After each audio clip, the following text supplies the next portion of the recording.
Often one of the most interesting questions that I get is, Dave, why don't ceremonial magicians work with nature spirits?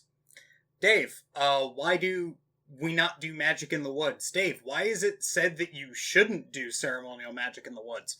I want to answer all these questions today. So, I am Dave the Amateur Magus. On this channel I talk all about the mechanics behind ceremonial magic, occultism, esotericism, and the mechanics behind everything you can find within a dusty old grimoire. If you enjoy what I do here and you want to support the channel, I'll link in the description to the Patreon where you can get exclusive access to Patreon exclusive content such as videos early, Patreon exclusive videos, and the Occultic Manual series, which is a monthly write-up that I aim at being more instructional than what I have here on the channel, but less unapproachable than some of the old grimoires I like to talk about on the channel. If any of that sounds of interest to you, link in the description to the Patreon. Hope to see you all there, and if you are already supporting me on Patreon, you have my thanks for your continued and ongoing support. Ceremonial magic is kind of an interesting topic, because ceremonial magic is man's attempt to reach God with the tools that God has provided us, and we use those to the fullest extent. Now, the issue with this is that this fundamental goal of going as high as possible puts us in direct contrast to the nature spirits around us. The nature spirits are trying to tend to the garden, we are trying to ascend to a much higher garden. As such, whenever nature spirits see any ceremonial magic going on, they immediately go, "What is going on over there?"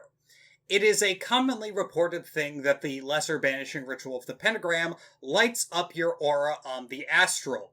And it's a little bit more than that.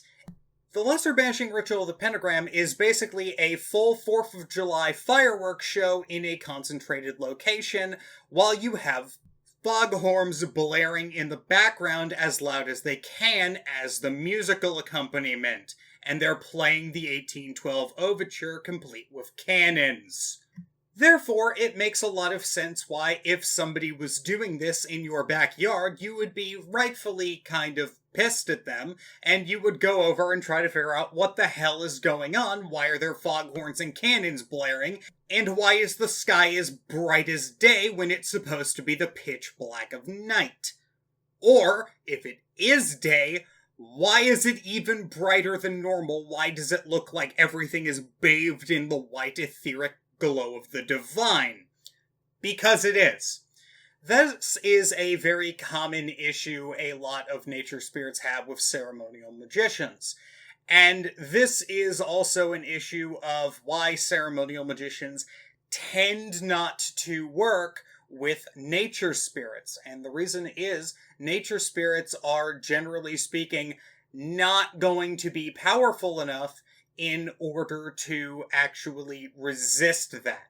Taking a very animist view for a second, the spirit of a tree is going to be a lot less resilient than the spirit of an entire forest, or a mountain, or a river, or a lake. All of these big geographic locations, you're not going to banish with the lesser banishing ritual of the pentagram. But you might get their attention.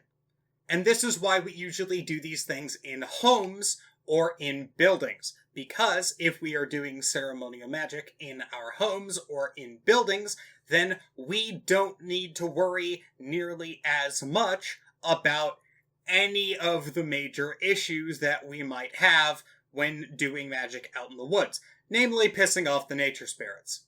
Now, can you work with nature spirits? Oh, absolutely. You can do it. And if you live near if you live in a forest or in a major location, you can call up the spirit of that and give offerings and start to do some veneration for that.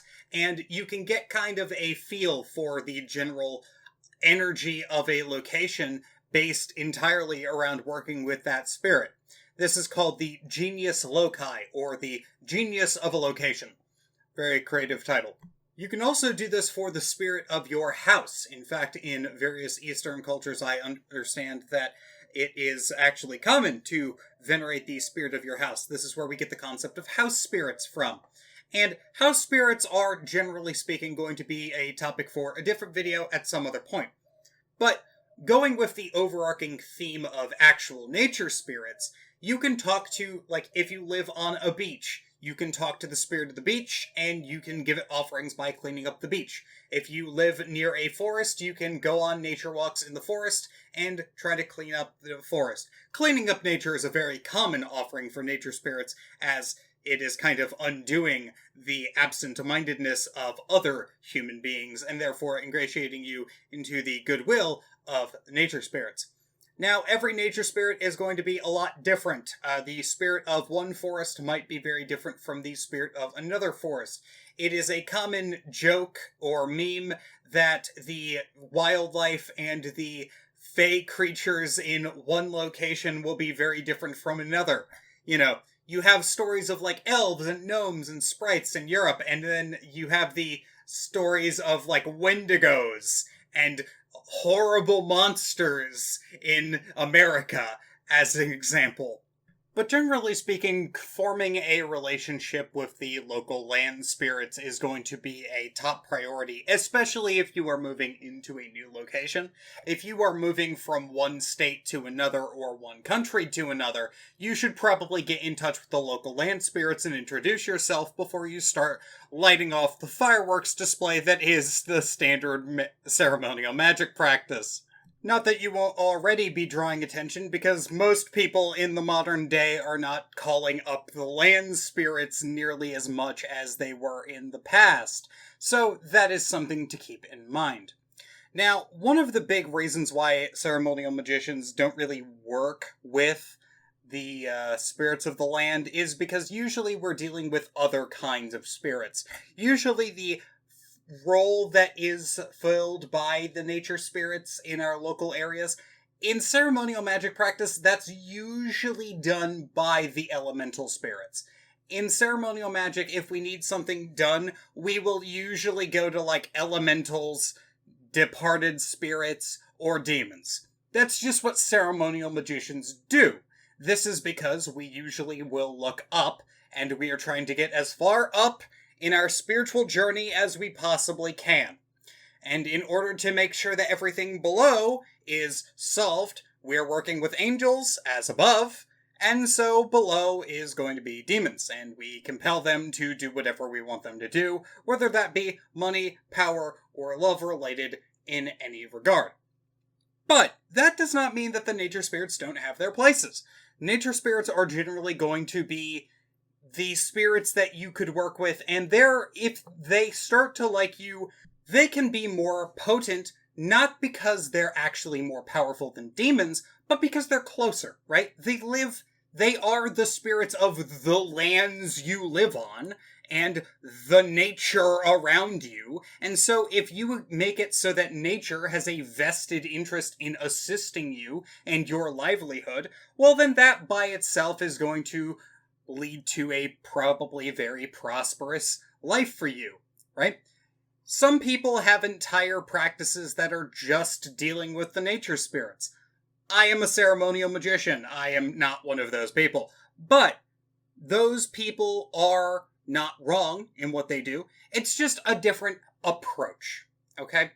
Nature is a wonderful thing. And we should at least, if you're not going to actively work with the nature spirits, you should have some healthy respect for nature at the very minimum.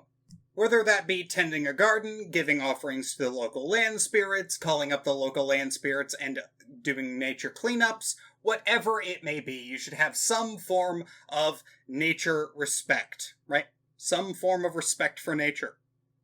Even if it's just having a sacred bush where you just dump out your ritual offerings that are biodegradable and not microplastic filled. So yeah, I am Dave the Amateur Magus.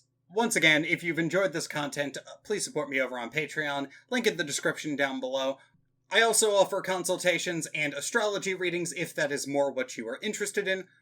Links to that down below as well. You can contact me via email or Instagram. People like to contact me over Instagram. Both are totally fine. Once again, thank you for everyone who has been supporting the channel over the now many years. We just, at the time of recording, hit 10K on YouTube, so that's kind of interesting. I'll put something together for that. When I started this, I was not expecting that, so thank you for everyone who has subscribed over time. That being said, hope everyone is having a good day. If you're not having a good day, hope your day gets better. Take it easy, take care, and I will see you next time.